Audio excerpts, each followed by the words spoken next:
I want to tell you something I have rarely told anyone. I am telling you because recently, I have started to think that the people who carry stories like this one are meant to give them away. Not loudly, not all at once, but to the right person, at the right moment, when the room is quiet enough to hear it. My grandfather was born in Italy, in a small town called Pietrelcina, at the foot of the mountains in the south, in the province of Benevento. If that name sounds familiar to you, it is because it is also the town of Padre Pio, the Capuchin friar who later became one of the best-known saints of the 20th century. This will matter in a moment. My grandfather left Italy when he was still young, with his parents, on a boat that arrived in the port of Santos. He grew up in the small Italian community that gathered in the eastern outskirts of São Paulo. He learned Portuguese as a second language. He married a woman whose family had also crossed from the same region, in the same decade. He had 4 children. He had a small import-export business in the city. He bought, in his 50s, a small piece of land outside of São Paulo, in a place called Cotia, where he could plant the things he had missed from home. He planted an olive tree. He planted basil. He planted an almond tree. My grandfather died at 78, almost 5 years ago now. He died, as I will tell you, 6 months after the most important thing that ever happened to him. He had a near-death experience. What he saw during those 23 minutes is part of why I am telling you this story. The other part, the part the rest of his family witnessed, the part that is still happening every season in a small farm in Cotia, has to do with the almond tree. It had been sterile for 20 years. 3 days after he came back, it began to bear fruit. This is the story of a grandfather, a tree, and a fruit plate that broke in half in my kitchen 1 year after he died.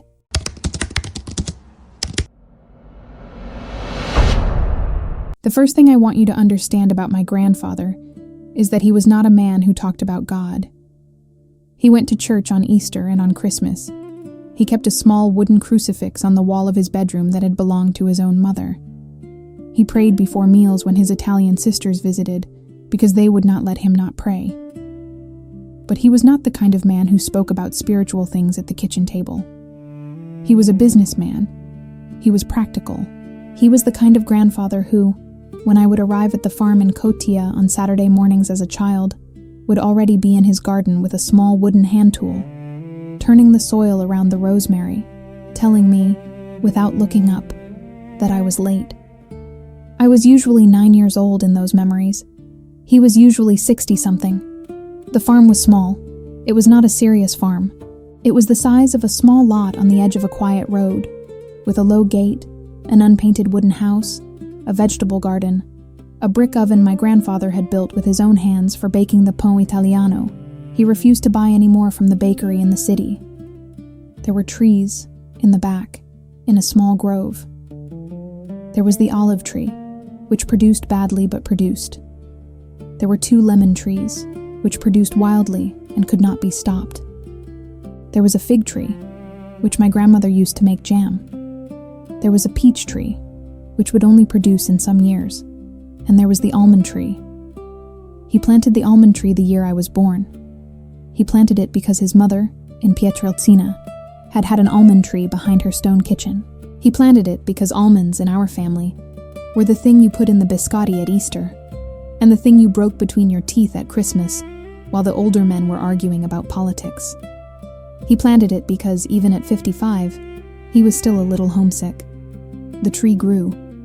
It grew to its full height in about 8 years, the way almond trees in São Paulo's climate grow when they are watered the way an old Italian waters a tree.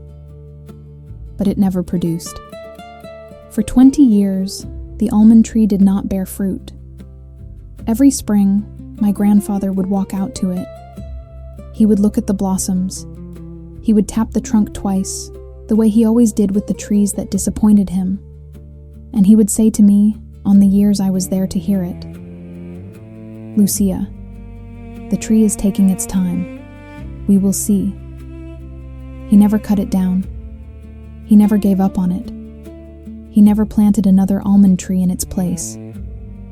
I asked him once why he kept watering it, I was maybe 16. I was the age when granddaughters asked their grandfathers things they should already understand. He turned to me on that Saturday morning in the garden, with the small hand tool still in his fist, and he said, in the careful Portuguese he had learned as a second language, "Lucia, some things you plant for the fruit. Some things you plant because you remember a kitchen. The fruit will come when the fruit decides to come." I did not understand him then. I understand him now.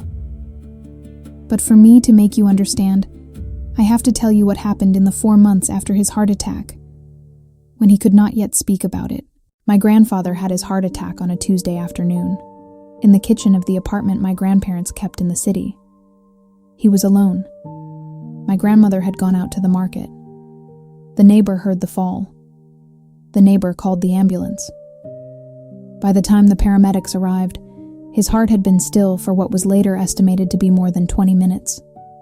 They worked on him for what felt, to my family, like a long time.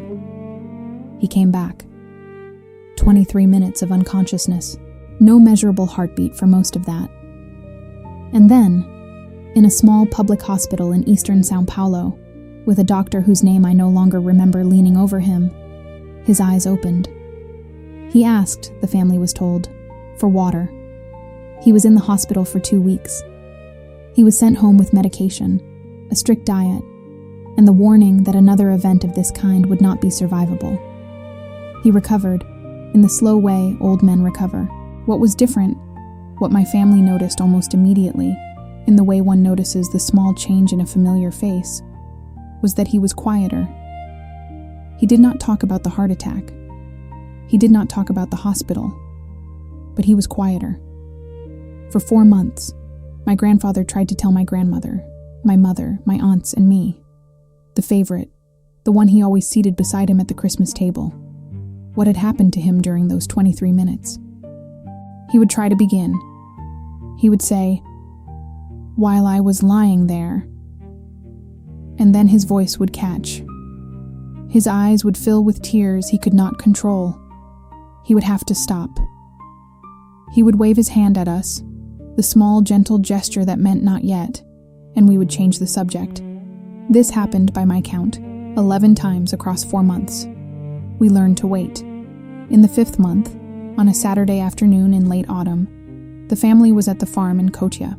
He asked me to walk with him to the small grove behind the house. We walked. He moved more slowly than he used to. We stopped near the almond tree, which was, that day, the same as it had been every Saturday of my life. Green, full, beautiful, useless. He looked at the tree. He looked at me. He said, "Lucia, I need to tell you what happened." And then, with the simplicity of a man who had been holding it for 4 months, he told me. He told me about the moment he left his body. He told me about the man he met. He told me about the painter. He told me about the 2 towns he flew over. He told me about the almond tree he had admired from above. I did not interrupt him. I did not ask questions. I learned that afternoon what people who have been with the dying or the returned learn early. You do not ask. You let them speak. You listen. You only ask if they ask you a question first. What he told me that Saturday afternoon is the next part of this episode. I will tell it to you the way he told it to me. I will not embellish. I will not subtract. He said it began with a feeling of release. He said the heart attack itself was painful. He wanted me to know that before we moved on, because he did not want me to think that the experience replaced the pain. The pain was real. The fall in the kitchen was real. The fear, in the seconds before he lost consciousness, was real. And then, he said, there was a feeling of being lifted gently up and out of his body, the way one is lifted out of a chair by someone who loves you. He said he was aware, in that moment, that he was looking down at the kitchen floor and at the body on the floor. He said he was not afraid. He said he was, and this was the word he used in Portuguese, curioso, curious. The first thing he was aware of, after the lifting, was a presence beside him. He did not see this presence with his eyes. He was very careful in the way he told it, to distinguish what he had seen from what he had known. He had known there was a man beside him. He had known before any words were exchanged who this man was. The man was Padre Pio. My grandfather had never met Padre Pio, of course. Padre Pio died in 1968, when my grandfather was already in his 30s and already living in Brazil. They were not contemporaries, but they were from the same town. My grandfather had heard stories about Padre Pio his entire childhood. The aunts in Pietrelcina had spoken of the man as if he were a cousin. There was even, in our family lore, a story about my great-grandmother having sat near him at a mass in 1920-something, and having later said that she had never felt anything like it. My grandfather, when he told me this, paused.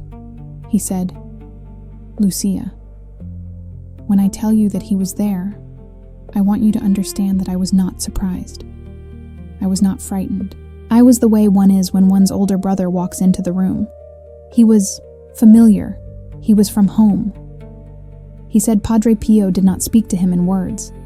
He said Padre Pio communicated to him, in the way that is not language, that he was welcome here, and that the experience he was about to have was for him. Then Padre Pio stepped back. And my grandfather, he said, was free to move. He said he moved upward. He said he moved upward and saw beneath him the place he was born. It was Pietrelcina. He recognized it immediately. He said he had not seen the town in many years, perhaps 40 years, but he recognized every roof. He recognized the small chapel where he had been baptized. He recognized the path that led from his mother's house to the well. He said he saw the town as if from the perspective of an enormous bird, circling slowly. He said it was the most beautiful thing he had ever seen. He used the word bellissimo. He said, "Lucia, eu vi o que é a beleza pura." Lucia, I saw what pure beauty is. He said he then moved, without choosing to move, simply finding himself in a different place, and was now above the small farm in Cotia. He saw the unpainted wooden house. He saw the brick oven he had built. He saw the small grove of trees in the back. He saw the olive tree, the 2 lemons, the fig, the peach. He saw the almond tree. He said the almond tree, from above, was filled with light. He did not say it was full of fruit. He said it was full of light. He hovered over the almond tree, he said, for what could have been 1 moment, or could have been an hour. He did not have a measure of time. And then he was aware of another presence. A man who was not Padre Pio. A man my grandfather had never met in life, but who he understood, in that moment of expanded knowing, was a painter. The man's name, my grandfather said, he did not catch. But he knew, the way you know things in that place, that this man would paint his pictures. What pictures exactly? My grandfather did not know. He said, with a small smile, "Lucia, this was the only thing about the experience I did not understand. The painter. I am still waiting to understand who he was and what pictures he meant." And then he was told he had to go back. He did not see who told him. He did not hear a voice. He understood simply that it was not his time yet. He felt himself moving back down. He felt himself entering his body.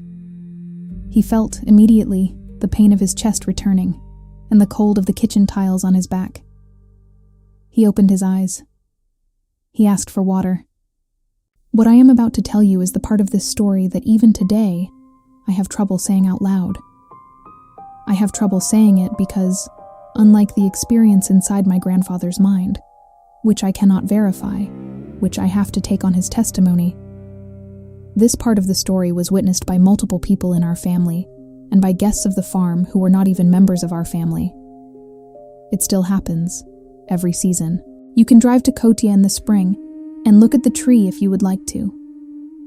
On the 3rd day after my grandfather came home from the hospital, while he was still in bed, He asked my grandmother to call my Aunt Adriana, who was at the farm that weekend with her children. He asked Adriana to walk to the almond tree. He asked her to bring back what she found. Adriana laughed. Adriana, my aunt, who had grown up in the family, who had known the almond tree her entire adult life, who had personally heard her father complain about the almond tree at every Easter dinner of the last 2 decades. Adriana laughed and she said, "Papa, are you confused? The tree does not produce. You know this. We all know this." My grandfather did not laugh. He said, "Adriana, walk to the tree. Bring me an almond." He said it in the voice he had used, in the family, when something was not negotiable. The voice that had ended arguments at the dinner table for 50 years. My aunt walked to the tree. She came back, 20 minutes later, with a small plastic shopping bag. The bag was full. Inside the bag were almonds, fresh, green, in their husks, the kind you crack open and find the soft, pale nut still slightly damp from the inside of the shell.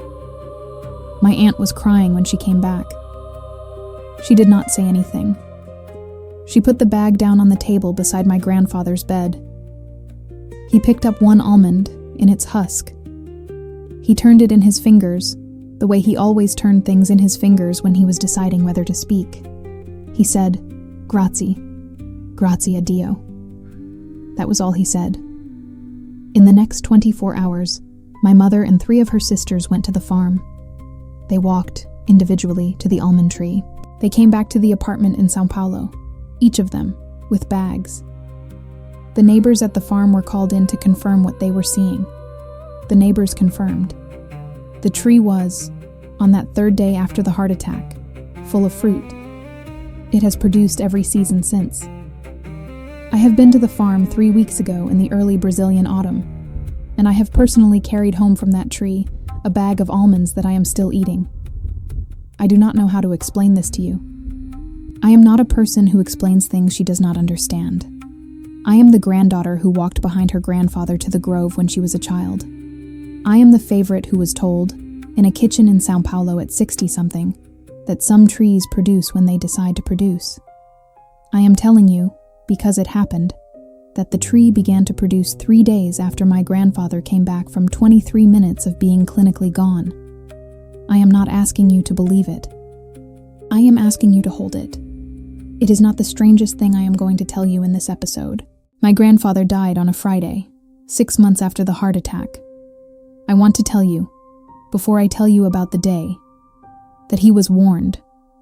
He told me, in the conversations we had, after he could finally speak about his experience, that he had been given to understand he would not live many more months. He did not know the day. He did not know the cause, but he knew, in the way he knew most things now, that the experience he had had in the hospital was a kind of small advance preview, and that the real one would arrive before the calendar finished its year. He was not afraid. He was, in fact, the opposite of afraid. The day he died was the happiest day of his life. I am not exaggerating, and my family will tell you the same thing if you ask them. He woke up at 6. He made his own coffee, which he had not done since the heart attack. He sat on the small balcony of the apartment and watched the sun come up over the buildings of his neighborhood. He called my mother at 8, just to tell her good morning. He drove himself, in the small car he was technically not supposed to drive anymore, to the farm in Cotia. He spent the afternoon in the garden. He pruned the lemon trees. He watered the rosemary. He walked, one last time, to the almond tree. He stood under the tree for a long time. He came home in the evening. He had dinner with my grandmother. He told her, after dinner, that he was a little tired. He went to bed. He died in his sleep at approximately 10:30 in the evening. There was no struggle. There was no call for help. He simply went home. When the family gathered in the apartment the next morning, my Aunt Adriana, who is the practical one, the one who keeps lists, the one who does not allow herself to feel things publicly, Adriana said, quietly, in front of all of us, in the kitchen where my grandfather had fallen 6 months earlier, "He did not die. He just went home. I have thought about that sentence every day since.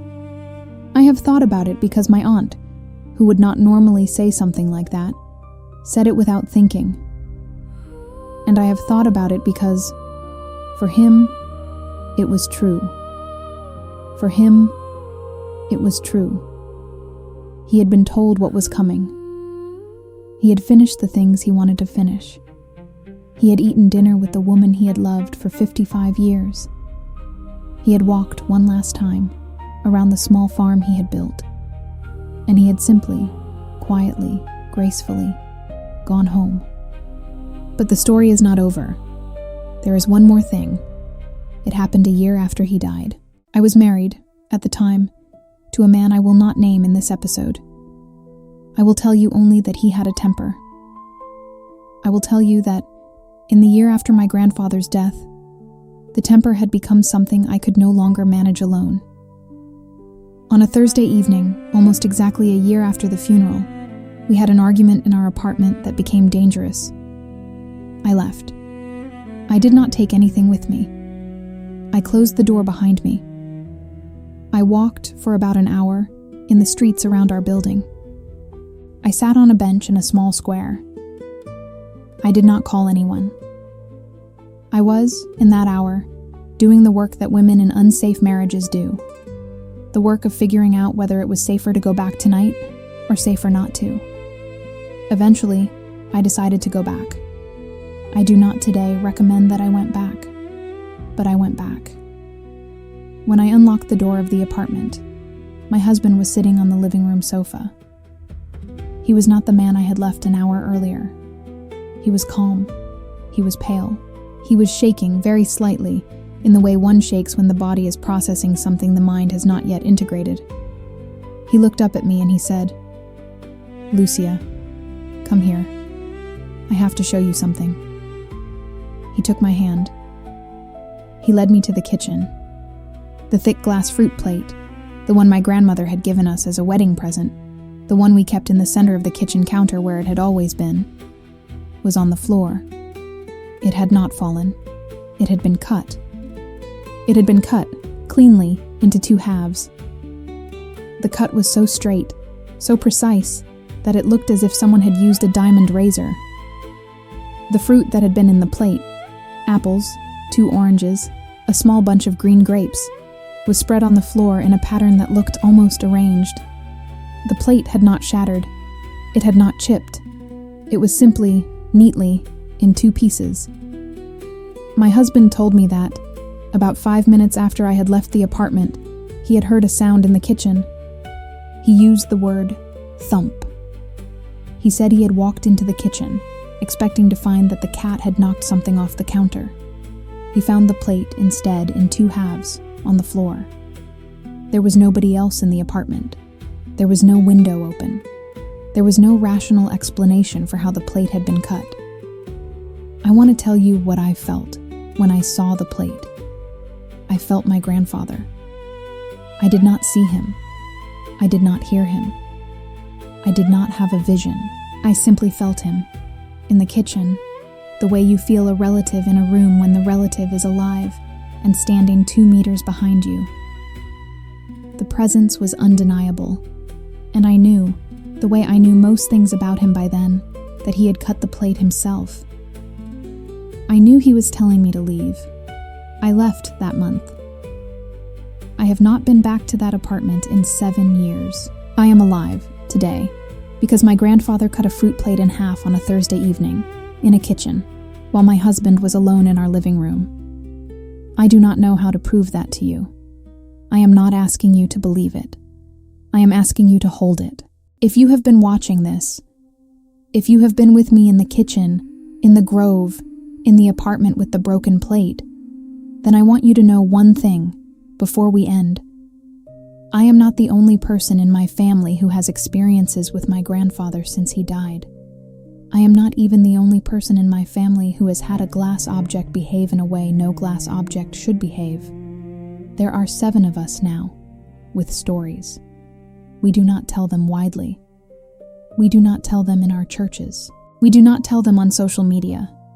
We tell them, when we tell them, the way I am telling you now, to the right person, at the right moment, when the room is quiet enough to hear it. I am telling you because the room is quiet enough. This is NDE Cosmic Legacy. We tell one story like my grandfather's every week.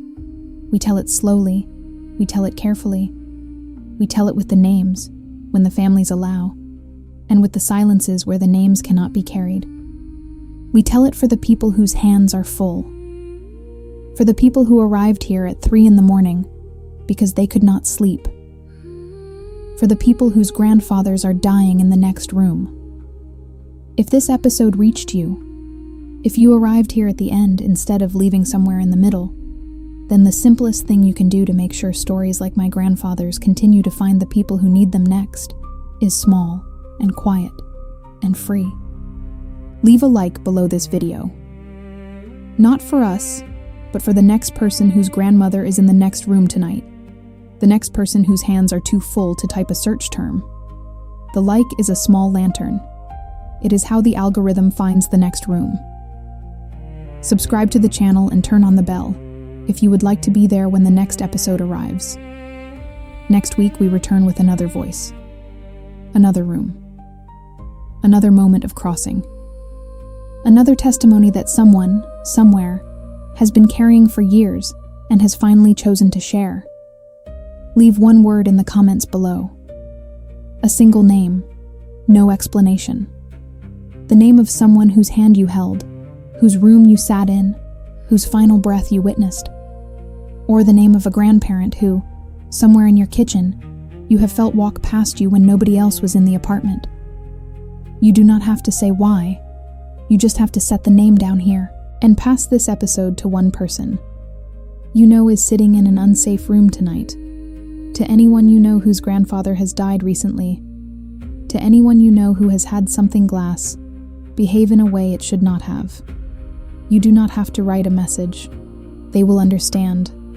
This is how the lantern keeps moving. This is how rooms find each other across the world tonight. This is how my grandfather, in Cotia, in a small farm I can drive to from my apartment in Sao Paulo in 40 minutes, kept watching me from the other side. This is how the almond tree, on the 3rd day after he came back, began to produce fruit it had refused to produce for 20 years. This is how the plate cut itself in half, in my kitchen, on a Thursday evening when I needed to leave the apartment. This is how the people we love keep their promises. And remember what my Aunt Adriana said, in the kitchen, the morning after he died, when nobody had asked her to say anything, when nobody expected her to be the one to break the silence. She said it without thinking. She said it because, for him, it was true. She said, "He did not die. He just went home." Light your lantern. Pass it to whoever you know is sitting in a kitchen tonight, alone, waiting for a sign. We will see you next week.